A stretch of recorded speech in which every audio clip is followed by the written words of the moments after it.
hasn't already. But you know how they say time travel might be invented in the future, but that would mean that there's time travelers amongst us right now. That's what I've always thought. Yeah, that's true. I mean, if they are amongst us right now, then we wouldn't fucking know it. Yeah. Celine Dion, I think she's one. I believe you there. Brian Setzer, too. Brian Setzer never ages. Oh, yeah. We're just watching Flight 666. Yeah, VH1 classic. They're playing metal documentaries all night. And that Camaro show is heading your way after they hit Virginia. Really? Were they headed down to Charlotte? Raleigh and somewhere else. Yeah, I can look it up. Yeah, they're hitting Asheville. Camaro Unearthed Skeleton, which they're hitting Asheville and Raleigh.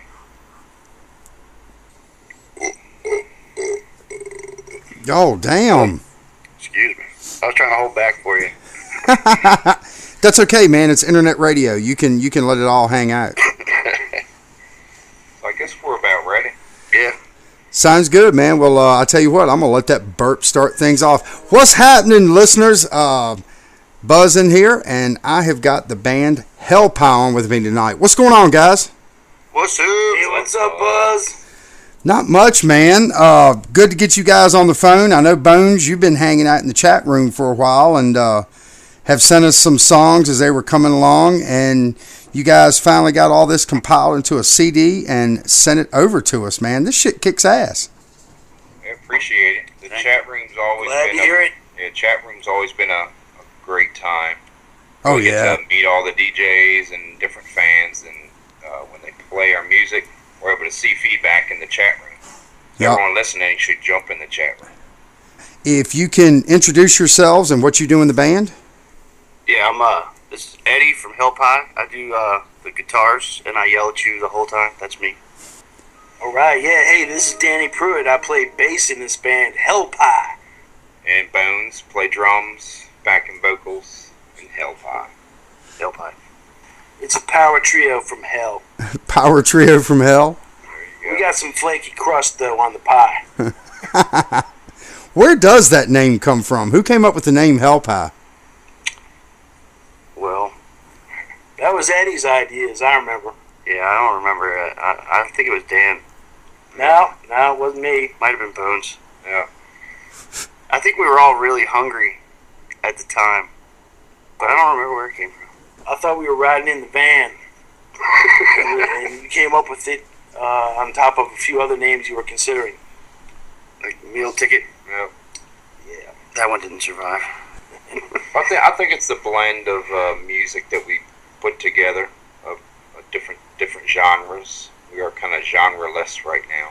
We try not to take ourselves too seriously, so we want to make sure people laugh.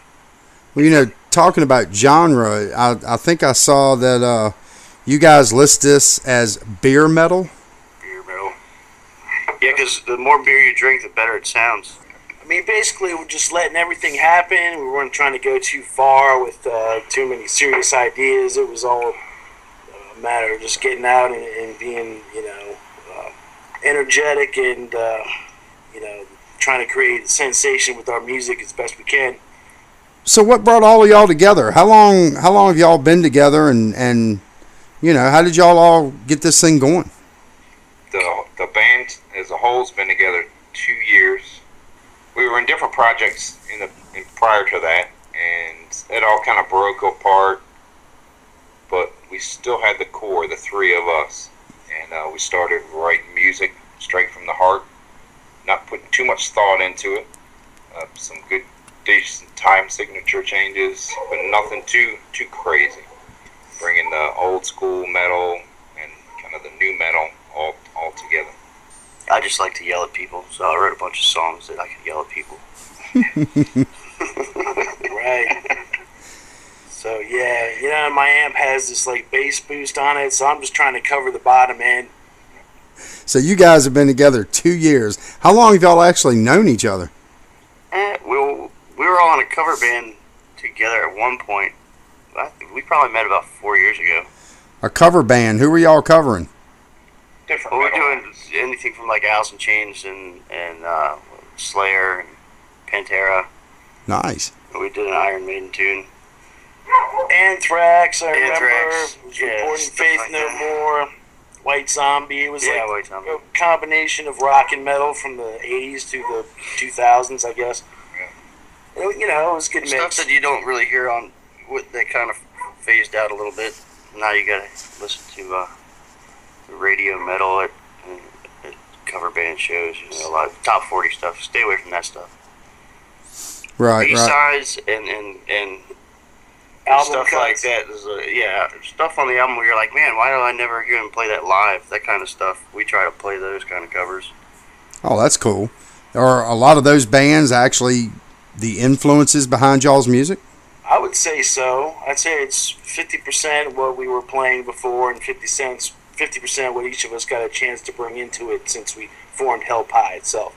Right on, man. Who handles all of your business activities? Is that you, Bones? Yeah, doing the majority of it now. We're looking for management, regional management, get out there and have them take some of the burden off of us.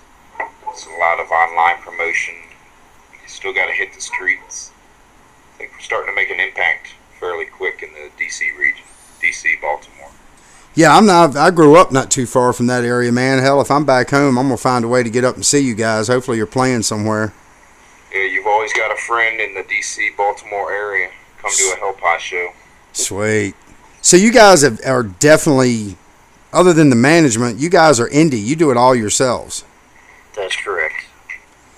Do we you? have help. We got we recorded the album at Oblivion Studios in Upper Marlboro, and the guy that runs the joint, Mike Bozier, is awesome. He he has a big part in making our CD and getting a good sound out of it. So you got to give him proper credit as well. But Yeah, he's like the fourth member. we have help from everywhere.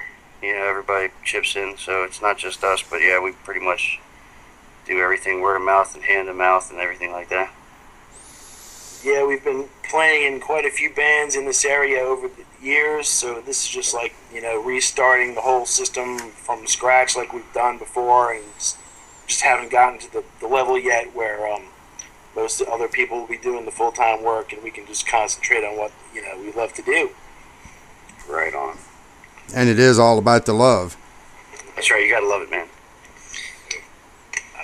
I mean, I've put quite a few years into a band before, and I've had to make changes along the way, and I'm just not giving up. I'll continue to rock and roll, until they tell me I got to retire, I guess. Yeah, as soon as I can cut loose this day job, I'll be in good shape. But for right now, I still need some money. So support Hellpie so I can quit my day job. Hellpie.com. Buy an album. Hell yeah! Buy an album, buy a shirt. Oh yeah, that's good. Yeah, thanks for mentioning that. We got some merch coming. We're gonna have hoodies and shirts and stuff available soon. So if you dig it, come out to a show and get one, or we'll be able to. You'll be able to order them online soon. Definitely get your Hellpie gear. Where are they coming from? Yeah, a buddy of mine in Alabama makes the t-shirts. He's got it's New Republic Printing. It's my boy Steve McCarthy. I've known him since I was like 12 years old, so that's one of our silent partners, but I guess he's not silent anymore. So now you mentioned day job, man. What do you guys do when you're not playing music? What's your day jobs? I'm a shepherd. You're a shepherd. I see where that's going. No, I'm a carpenter, actually. And with Bones, I dwell in the computer, the IT world, Yeah. the digital age. This is Danny. I work in a range of industries, some service tech work, also video production, and I also work at a museum down in D.C. So between all that, it's more than overtime. So I don't need any more hours. Thanks. I'll just play music. Right on, man. Where the places that you perform, man? Tell me about your favorite and your least favorite venues. One good show I had was I got a chance to open for Blue Oyster Cult in '98 up at Exhale in Frederick. That place was wild. They had it was like pretty awesome stage. It looked like a nuclear apocalypse had happened, and everything was just melted and busted up into like it was like Armageddon. When you looked at the stage, there was, and the club itself was pretty wild. I don't know. Do you ever a chance to check that one out?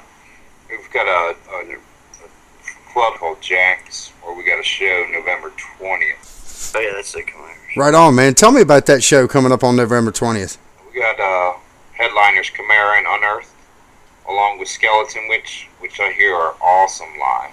We got Molotov Solution and Hellpie. We should be hitting the stage probably early, 6:30, and we gotta jumpstart everybody's buzz, so you gotta come early and have a bunch of drinks with us. yeah.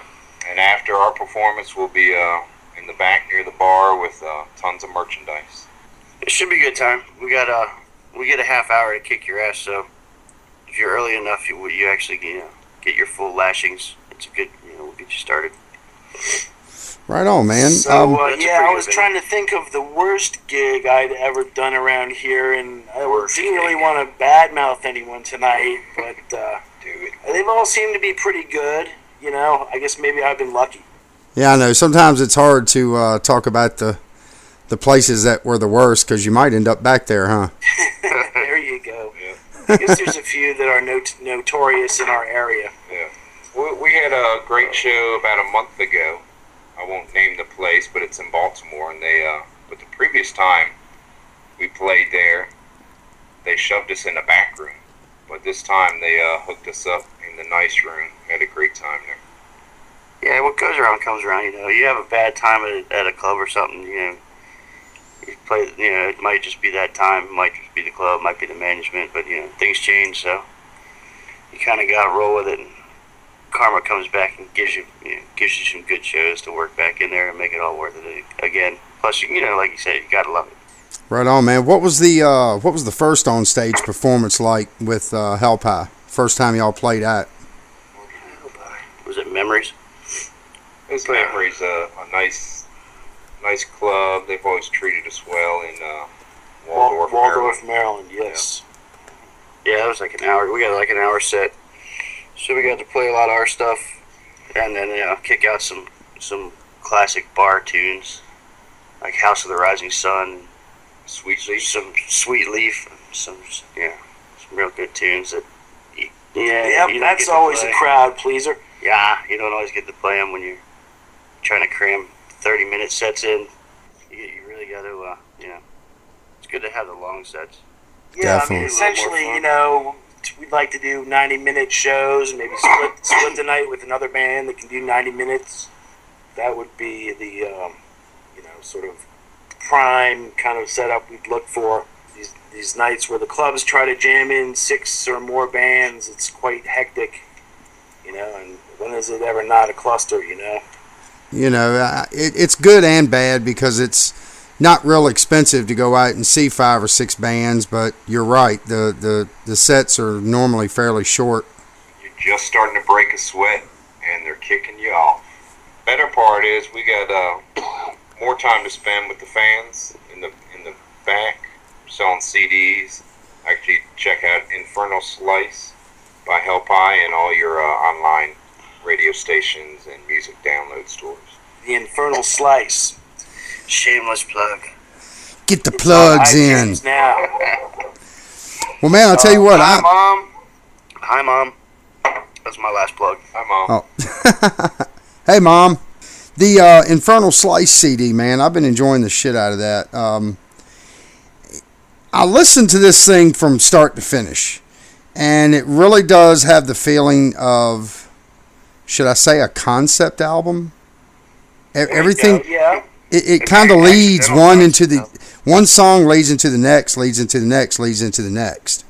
We sort of had this vision for, sort of a concept, if you will, apocalyptic, end of the world scenario, and that was.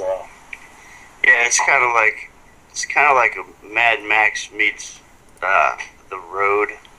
That movie about after the end of the world. You got people that are still surviving, but it's getting harder and harder to get there. And it's just like a dismal kind of thing. But it didn't start off as like a whole big thing.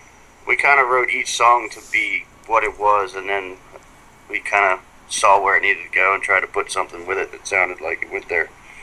But it worked out, to flow pretty good. Yeah, because I kind of like the way that the little short ooh-wah led right into Warface.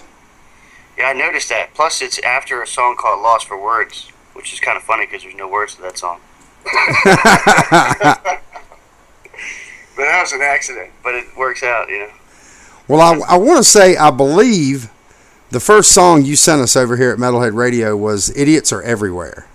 Yes, sir. That was it. Who came up with that song? That's great. I love it. It's satire. Don't take it too seriously, but it's true. There's a lot of stupid people out there, and sometimes they don't know they're stupid, so they need help. We're not, obviously hoping not to be too condescending. This is more like a warning.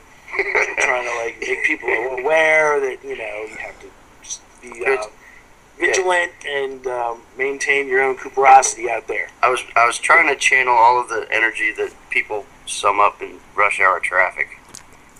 Dude, that is it exactly. Because every time, since you sent that song over here, every time I'm in fucked up traffic, that song comes right into my head. The idiots are everywhere.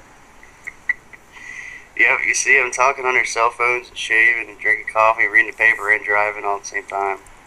That's the DC area has like the third worst traffic congestion in the nation, so that's what we've been living with up here for like 20 years, trying to get around and do shows and work and everything else. But I'm not bitter. It's a great way to vent. We don't condone violence, or do we condone violence? No. Yeah, it's just a great release.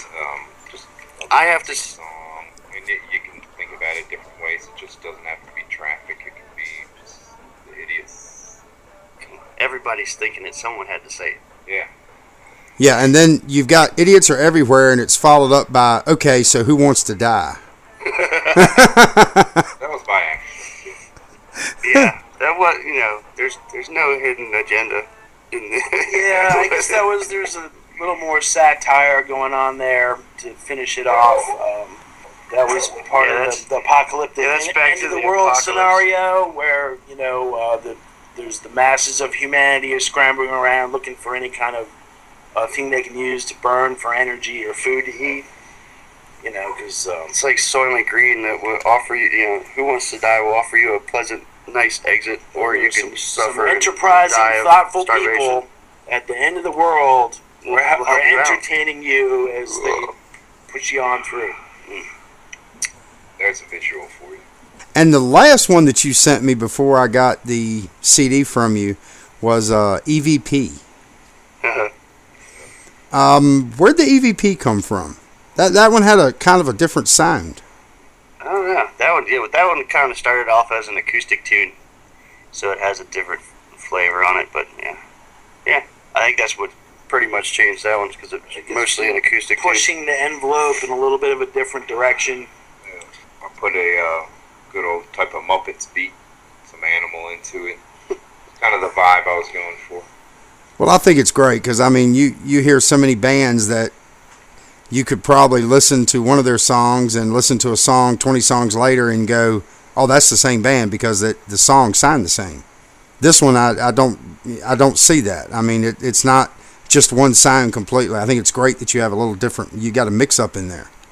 Yeah, there's a range of stuff in there that, we can't really say there's something for everybody because, you can't possibly please everyone. Yeah, but once we get more feedback and we get a feel for how, it does out there, that may steer us in a certain direction where we may be a little bit more streamlined, with the music. Yeah, right now we range from doom to a little bit of progressive to stoner to beer metal is the only thing we could really come up with. The long and the short of it. Yeah, I think that's a great description, the beer metal. Beer always goes good with pie. this CD, this is your first full-length CD, correct? Yes. I think I sent you a demo that we put out probably 9 months ago. That was pretty much half of the album. Yeah. Total runtime was, I thought, it was 52 minutes or something, so that's a pretty good solid, first album. Oh, yeah, definitely. Who writes the lyrics? Do y'all all get together or one person? It was mostly Eddie this time around. Yeah, one crazy mind. Yeah. Well, I write the general gist of it, and then it gets changed before. It constantly gets edited up until the point where it's put down, and then it becomes in stone forever. And if I decide to change it now, people will be like, "What'd you do to your song?" I changed it. Fuck you. It's been butchered again. I want it to be nicer next time. So now, Eddie, you're the one that comes up with most of the song ideas? No, just the lyrics. I mean, we all come up with the music. It comes from either, one of us comes up with a riff, and then we kind of kick it around and then see where it goes, and then it just turns into a song after a while of kicking it around, basically. So not just one of us writes the I music. think on some of the songs, Eddie pretty much had the words figured out in advance and sort of the main rhythm and harmony parts, and we just kind of added to that to correct, fill out the whole song. And then I think other songs we just had a basic riff, that we were jamming on, and then Eddie came up with lyrics to go with what we were doing with the instrumentals. Right. Yeah, they give me, as a drummer, they give me the kind of vibe of what they want, the groove, the tempo, and everything. We're all playing almost different songs. All of our parts are completely different. A lot of syncopation. Everything gels together, and everything's really written from the heart, just like old school. I think a lot of things I'm hearing on the radio these days is written in the computer. So how has the music evolved in these 2 years since y'all first started playing together? We don't mess up as much live. Or is that still dependent on how much you drink? Well, it's a fine line. You're definitely it's a complicated recipe, so it's easy to overdo one ingredient sometimes, but Depends if we go you on still get a early or late. pretty decent end product. At least we're having fun. Yeah, I'd say that, it was a matter of just getting each of us to be happy with what we were doing and putting that into music where we can all sort of agree and be on the same page. This is working, Yeah, if it's not fun, But- we kind of get tired of playing it and it drops out. It's always a matter of, trying to balance, the heaviness with what other people might want to hear versus, trying to go, there's a trend towards being extreme as possible these days. And it's how far can you go in that direction, But yeah, the more you drink, the better it sounds. So now, if we were to take a look at your iPods, what kind of music would we find in there right now? Well, I dropped my iPod in a puddle about 2 years ago, so my iTunes has been sitting around collecting cobwebs. iTunes. Well, let's But, see. I got some range of stuff from the 70s to the present. I've been listening to Black Label Society for a while now. That seems to get me going when I'm at the gym, working out. I'm digging the Mudvayne. Just got the new Big 4 DVD. It's awesome set. I listen to I like American Head Charge. Those guys are pretty cool, and some System of a Down. I like some weird shit. Primus. It depends on what day it is. Listening to like the Crash Test Dummies or something. Whatever kind of mood you're in? You never know. So now, when you guys are out on the road, what is the one thing that you have with you all the time? Besides beer. It's illegal, and I had no part of it. One thing that I have with me all the time. Mike Johnson. Nah, I don't know. I'm not very superstitious. I guess underwear. I'm not too habitual with the stuff. I guess I always got my house keys and my wallet. my cell phone. That's pretty much it. There's normally a beer around or two. Yeah, well, there's got to be beer. Yeah. And then if you've got the other accessories, the things we can't talk about or shouldn't talk about. Yeah. And then there's my roadie, our photographer, my lover, Dawn, who's normally with us everywhere. Yeah, I would say that's probably something we always have with us. Oh, yeah. We appreciate Dawn. Yay, Don. That's cool. Get a shout out to Dawn. Yeah. How long she been hanging around with you guys? Depends who's listening, but I've known her most of my life. She's a best friend. She's a big backer of supports all the local bands. Just awesome chick. Cool. Well, let me ask you now. What advice do you have for people who want to form their own bands? Well, you gotta play music that you enjoy. You gotta love it, or it's just gonna kill you. Yeah, you write stuff that means something, so it's worth hearing, basically. Well, there's just a wide approach that people could take. If you're talking rock and metal, for me, the lowdown on heavy, okay, is that the music comes from the drums, then it moves to the bass, and that's your rhythm section. Most people may know all this before they're starting their own band, but after you bring in the guitars and lead vocals, that's how you get your sound. And if you're a young band, it's a lot more than just you practice. Well, of course, you got to practice every minute, every extra minute you have. Becoming one with the band, working off of each other. That's a whole nother skill. Yeah, it's a nice little dysfunctional family. Sure. And then once you're ready to record and play out live, it's the most important thing is just having an easygoing attitude and a lot of patience, and just keeping at it on a regular basis, and support your local music. Don't be a dick, and play good music. Well, hell yeah, especially like I mentioned earlier. You can go out and see 4, 5, 6 bands for $10 all over the place. Support the local music. You get out there, you go to a show. If you fucking dig them, buy a CD, buy a shirt. Keep this cheap music alive, because I know some of these big bands come around and like the cheapest tickets are $60, $70, $80. It's like, whew, can't afford that. Right. Yeah, that's a major investment for a group of friends that want to go out and have a good night together. Yeah, for our upcoming show at Jackson, Springfield, Virginia. Shameless plug. Tickets at the door are $20. We're selling them online for $16.50. Or 2 for $30. Or 2 for $30. Yeah, that's how much we love our fans. We're willing to pay $1 on their ticket. Yeah, it seems like it used to be more affordable to go out and enjoy the nightlife and some live entertainment. Happy that there's at least a scene here in DC. What's the scene like down where you are, Buzz? It's usually hopping fairly decent. I think it has up times and down times. Because definitely during the summer, people are wanting to go outside and go to the lake and do something other than go in and watch a band most of the time. Winter, it's usually hopping a little better.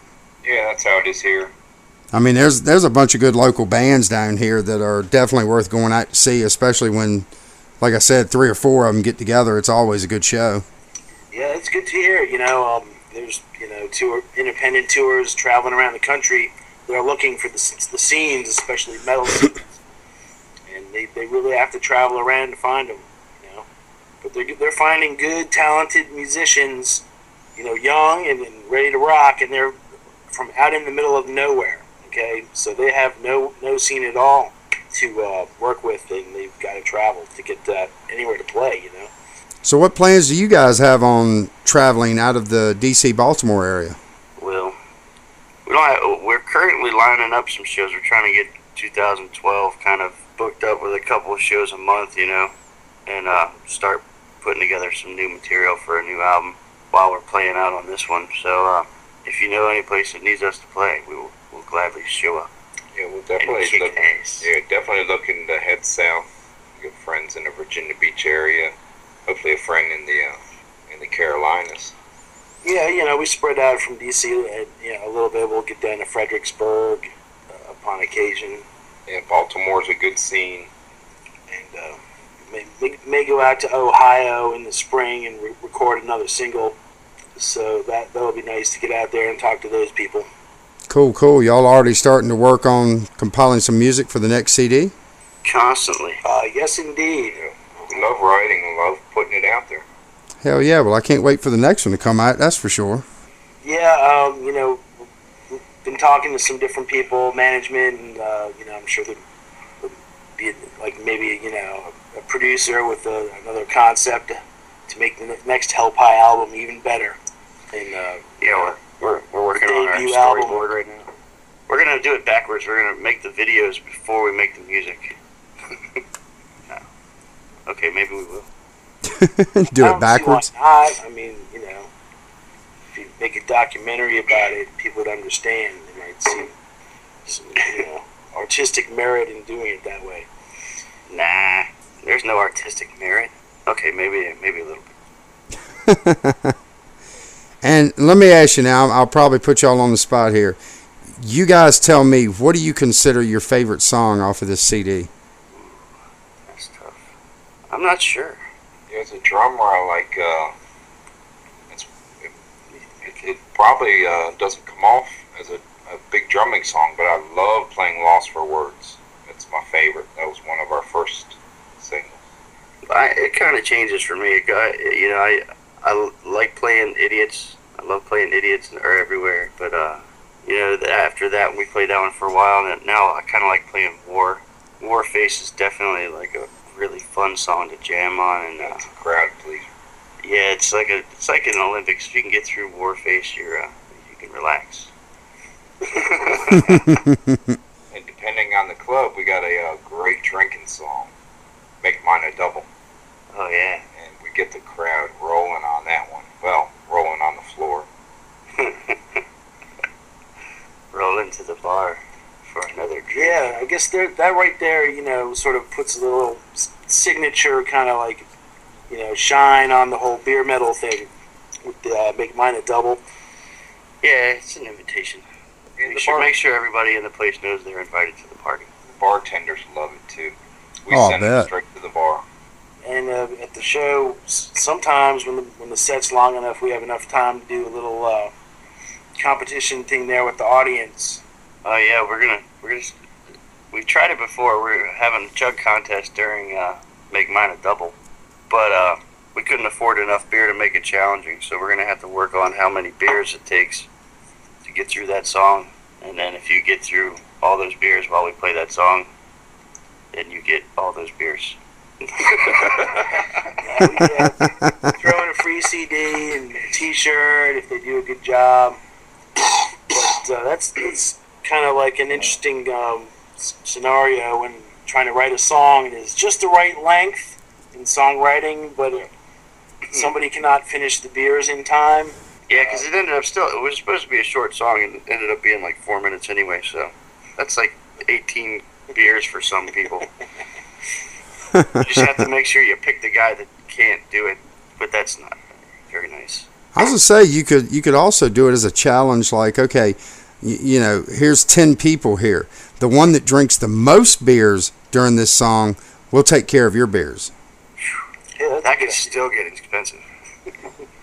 But yeah, that's a good. Yeah, but then the other 9 people have to pay for their own. It's like, we set up, Enter at your own we risk. set up and we start playing. This one guy whips out a beer bong, and his buddy pours 5 of them in there at once. Ooh. He does a case while we play the song. Yeah, it's all in good fun. No, we have done it before, and the guy finished the beer, and there was about 10 seconds of the song left, so it was just about right. But he started too soon. He forgot to wait till I said go. Well, guys, let me tell you now, I'm about out of questions. Now, you guys maintain a webpage, which is hellpie.com. That's the portal to all of information, everything. Hellpie.com. Is there anything else you would like to let the Metalhead Radio listeners know? Support local music. We're on the verge. We're hopefully on the verge. We need the fan base to come out. We're on the verge of making it. So listen to Hellpie and buy our stuff, see our shows, and listen to MetalheadRadio.com. Hell yeah! All right, guys. Well, I tell you what, I'm fixing to jam your CD in its entirety.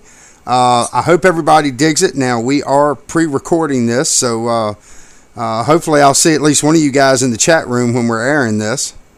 definitely. I'm pretty much between internet connections right now, but I'll see what I can do.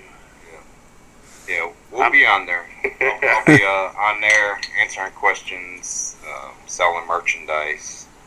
There you go. All right, man. Well, I tell you what, we're going to jam this. And, guys, I want to thank you very much for sharing of yourselves tonight. Oh, yeah. Thanks, Buzz. Hey, you're quite welcome, buddy. Yeah, we love the Carolina connection. Right on. I appreciate that. All right, I'm fixing to jam this for you. So, y'all stay tuned. You are listening to MetalheadRadio.com. Crank it the fuck up.